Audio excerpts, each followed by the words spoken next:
लीजिए भाभी, मैंने सारी सब्जियां काट दी हैं। मैं जरा थोड़ा पानी पी के आती हूँ। गर्मी से मेरे शरीर का सारा पानी पसीना बनकर बह गया है। इतना कहकर सौम्या पानी पीने चली गई। वहीं उसकी भाभी रश्मि तपती गर्मी में बैठी हुई खाना बना रही थी कि तभी हे भगवान, इस गैस को भी अभी खत्म होना था। मेरे पति भी काम पर गए हुए हैं, अब मैं खाना कैसे बनाऊंगी।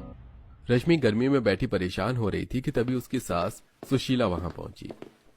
अरे बहू, कितनी देर से बच्चे भूख से तड़प रहे हैं और तू यहाँ बैठी खाना बनाने के बजाय समय बर्बाद कर रही है। नहीं माँ जी, गैस खत्म हो गई है, ऐसे में मैं भला खाना कैसे बनाऊं। वाह, गैस खत्म हो गई तो क्या खाना नहीं बनेगा? हाँ, क्या खाना सिर्फ गैस चूल्हे पर ही बनता है? घर में मिट्टी का चूल्हा किस लिए है?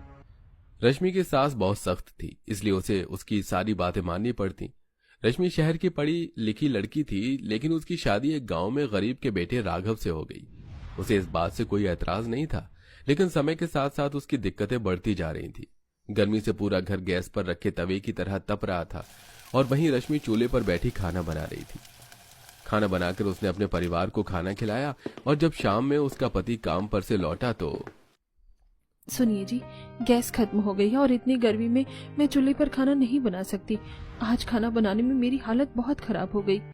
माफ करना रश्मि, अभी मुझे काम के पैसे नहीं मिले हैं, इसलिए मैं कुछ नहीं कर सकता हूँ। अपने पति की बात सुनकर रश्मि बेबस होकर चुप रह गई।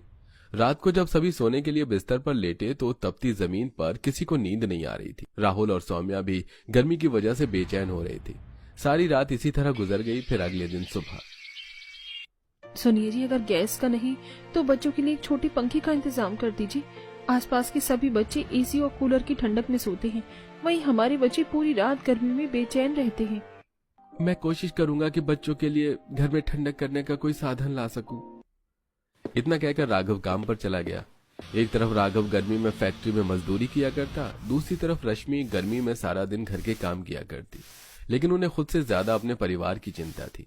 शाम को राघव काम पर से एक छोटा पंखा लेकर घर लौटा, जिसे देखकर बच्चे काफी खुश हो गए। मैं नया पंखा तो नहीं ला सका, लेकिन ये पंखा फैक्ट्री में रखा हुआ था।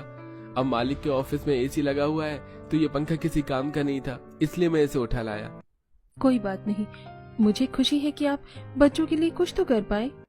अरे बातें बनाने से अच्छा जल्दी से इन पंखे को चालू कर। बच्चे कितने बेताब हो रहे हैं इसकी हवा खाने के लिए। हाँ मम्मी, जल्दी करो ना। ठीक है ठीक है। इसके बाद दोनों बच्चे उस छोटे पंखे के सामने बैठ गए और फिर जैसे ही रश्मि ने पंखा चालू किया तो उससे ठंडी हवा की जगह गर्म हवा आने लगी।